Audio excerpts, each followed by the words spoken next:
नमस्कार, आप देख रहे हैं कैपिटल टीवी का खास शो सबसे बड़ा सवाल। मैं हूं परवीन शेख। कर्नाटक के मुख्य चुनाव अधिकारी ने राहुल गांधी को चिट्ठी लिखी है जिस पर कांग्रेस के अंदर हड़कंप मचा है। फर्जी वोटिंग को लेकर राहुल से शपथ पत्र मांगा है। आज दोपहर तक सबूत के साथ शपथ पत्र सौंपने को कहा है। आज का दिन कांग्रेस और उनके नेता राहुल गांधी के लिए काफी चैलेंजिंग होने वाला है, क्योंकि राहुल गांधी ने चुनाव आयोग पर गंभीर आरोप लगाए। उन्होंने दावा किया कि कर्नाटक की एक लोकसभा सीट 2024 चुनाव में ईसी ने बीजेपी के साथ मिलकर वोट चोरी किए, जिसे संविधान के खिलाफ अपराध भी करार दिया।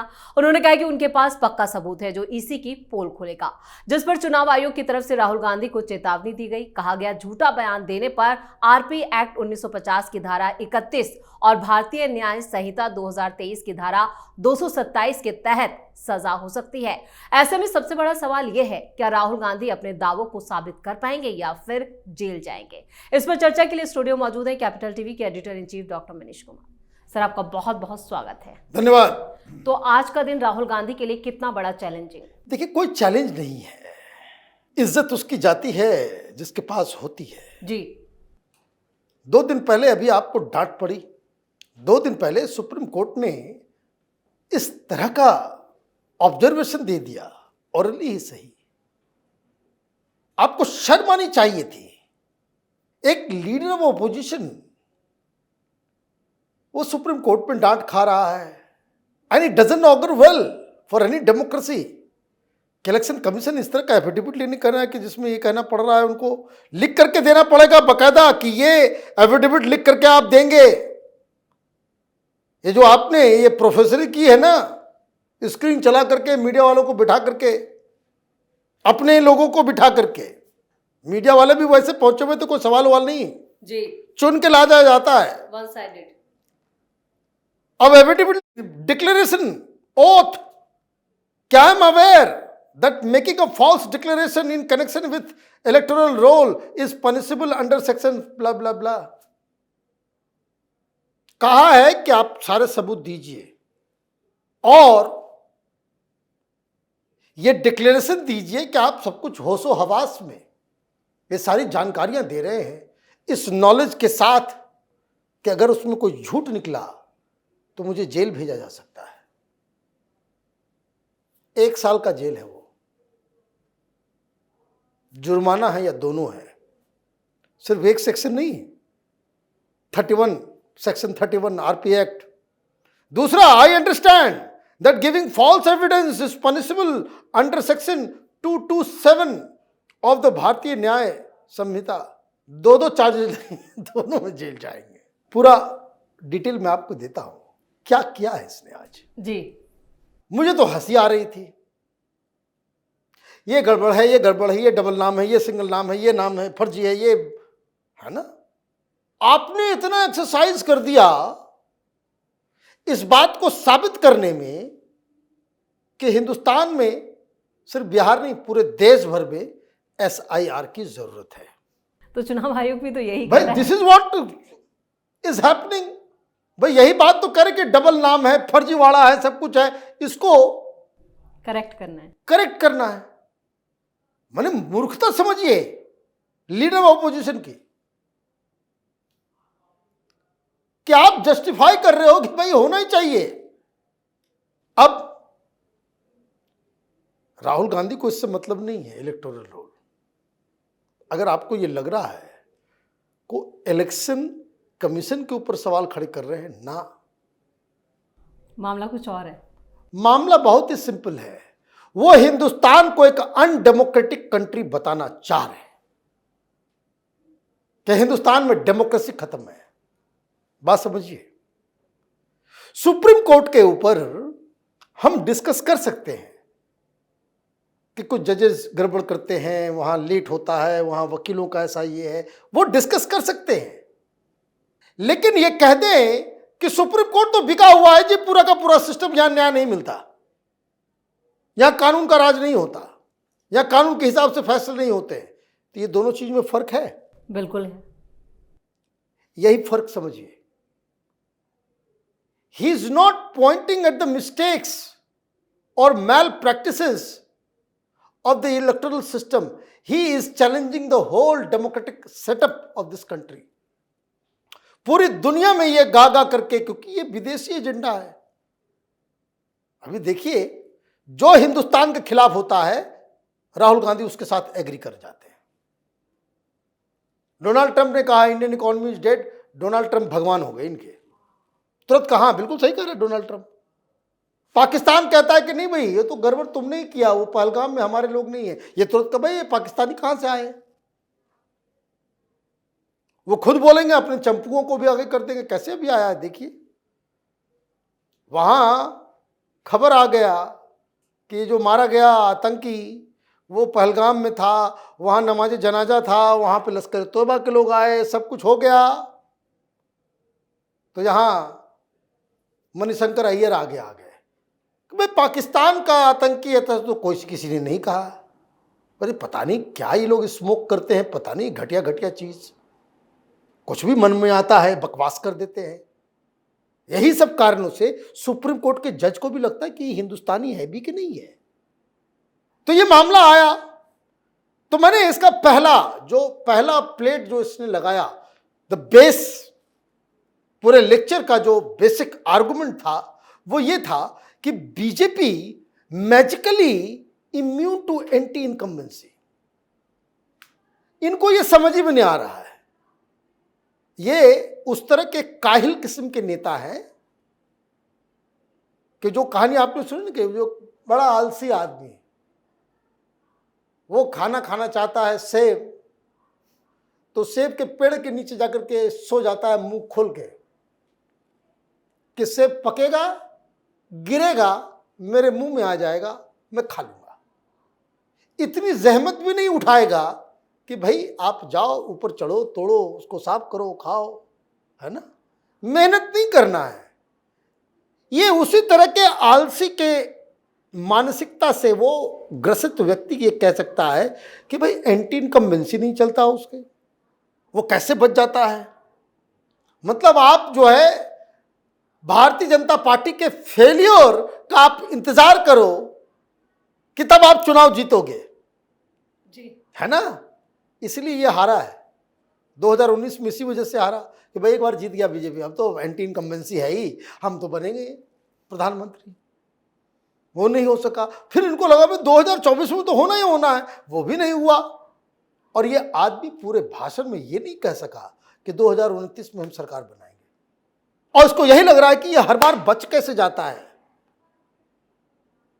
मैजिक होता है। और मैजिक का 4 कारण इसने बहुत ध्यान से सब कुछ किया और मैजिक का वो 4 कारण निकाला।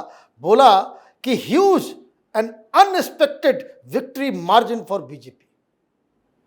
भाई जनता देती है, प्रधानमंत्री मोदी की स्टैंडिंग जो है दुनिया के सबसे पॉपुलर लीडर में से है।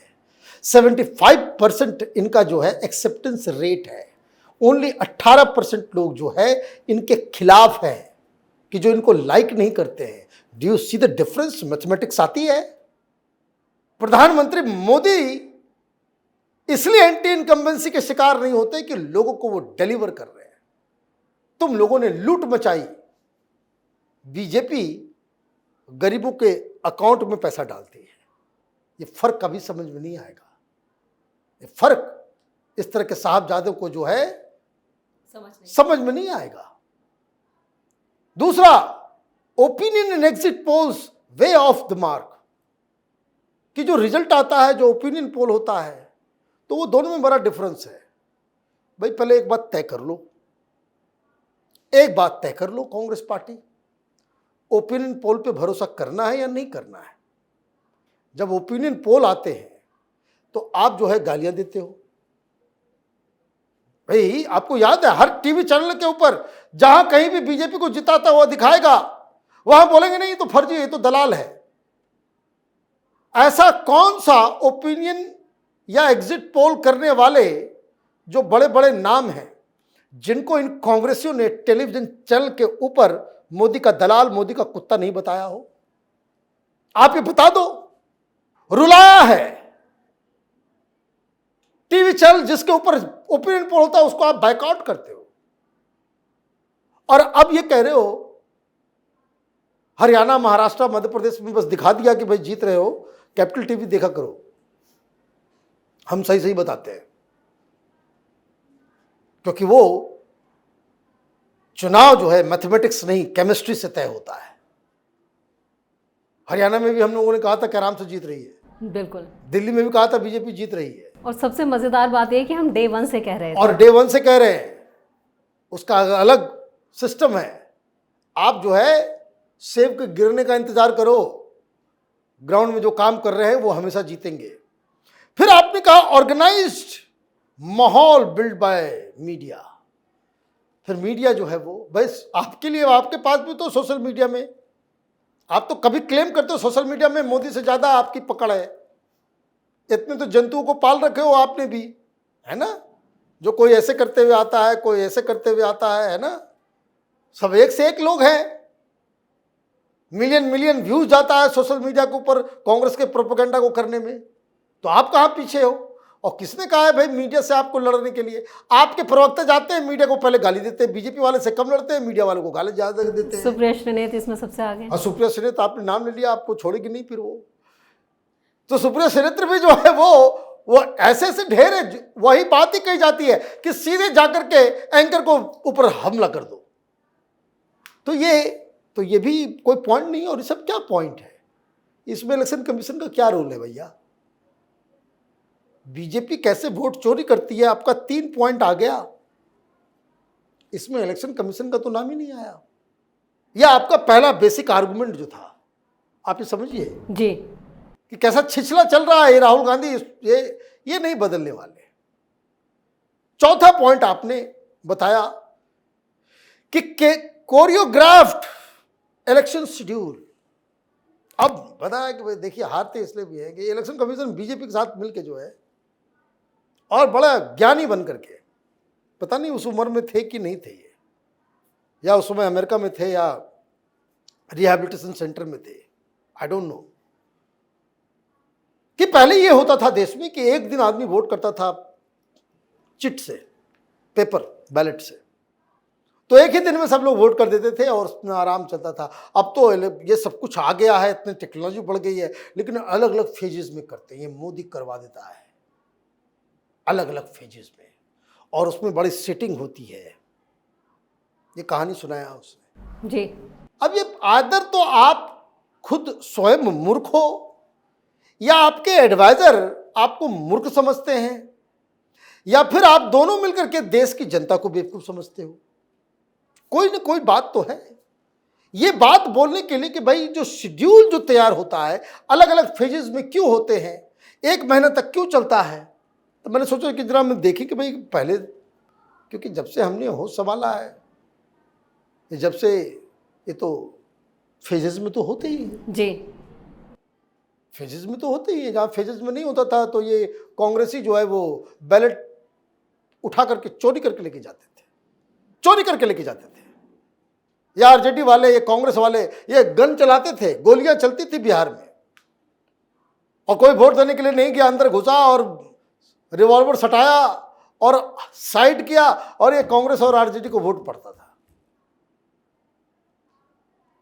लठैतों को, गुंडों को, क्रिमिनल्स को, माफिया को राजनीति में लाने का काम ही कांग्रेस पार्टी ने किया है। तो फेजेस से प्रॉब्लम है भाई। 2024 में भी हारे हो, कितने फेज थे? 7 फेज। 2019 में हारे, 7 फेज, ठीक। 2014 जो तुम्हारी सरकार थी, 9 फेज। तुम्हारी इलेक्शन कमिश्नर सब कुछ तुम्ही ने तय किया, 9 फेज में क्यों हुआ भाई? 9 फेज में क्यों हुआ? 2014 में जब तुम्हारी सेटिंग नहीं चली। अरे आदमी, आप कोई बात करते हो तो कुछ कान में जाता है नहीं, खुद सोचना समझना चाहिए। 2009 में फेजेस 5, और यह भी समझ लीजिए इसका रिश्ता किससे है? इसका रिश्ता नंबर ऑफ वोट से है, नंबर ऑफ पोलिंग बूथ से है। संख्या बढ़ जाएगी। अब देखिए 2004 में 6,87,402, 2004 में इतने पोलिंग बूथ थे, कितना? 6,87,000। ठीक 2024 में कितना 10,52,664। आप भी समझिए ना, पोलिंग बूथ की संख्या बढ़ गई, 6.5 लाख से जो है वो 10.5 लाख के आसपास हो गया। तो पोलिंग बूथ की संख्या बढ़ेगी तो उस तरह की व्यवस्था भी तो, सिक्योरिटी फोर्सेस भी तो चाहिए। तो ये जो पूरा आपने ये जो ढकोसला किया, ये तो आधारहीन बातों को लेकर के आपने ये किया। और जो लंबा लंबा पोथा आपने दिखाया है कि ये डबल है, ये ऐसे है, ये फर्जीवाड़ा, इतने लाख, इतना वो सारा जो है वो ईसी ने रिकॉर्ड कर लिया है और कहा है कि बच्चों आ जाओ, जरा हमें ये एफिडेविट के साथ इस देना। ऐसा नहीं कि कोर्ट में जाकर सिंघवी साहब बोले कि नहीं, मेरा लीडर तो नादान है, बच्चा है, अभी यंग बॉय है, उसको कानून मालूम नहीं था, है ना, इसलिए एफिडेविट पहले लिया जा रहा है। देखिए आज जो है वो कर्नाटक के इलेक्शन कमीशन के दफ्तर जाते हैं या नहीं जाते हैं, चिट्ठी एफिडेविट देते हैं या फिर हर बार की तरह मैदान छोड़ के भाग जाते हैं। इसलिए इस तमाम जानकारी के लिए और सटीक विश्लेषण के लिए आपका बहुत बहुत धन्यवाद। धन्यवाद। राहुल ने वोट चोरी का जो आरोप ईसी पर लगाया है उसका जवाब और सबूत दोनों देने होंगे। आज दूध का दूध और पानी का पानी हो जाएगा। अगर आज राहुल गांधी अपने आरोपों को सही साबित नहीं कर पाए तो उनकी विश्वसनीयता के साथ साथ उनकी संसद सदस्यता भी खतरे में पड़ सकती है। उनकी एलओपी की कुर्सी भी उनसे छीनी जा सकती है। ईसी के एक्शन के बाद जेल की हवा भी राहुल गांधी को खानी होगी। इस खास शो में इतना ही। वीडियो कैसा लगा कमेंट करके अपनी राय जरूर दें। वीडियो को लाइक करें, शेयर करें और कैपिटल टीवी को सब्सक्राइब जरूर करें। धन्यवाद।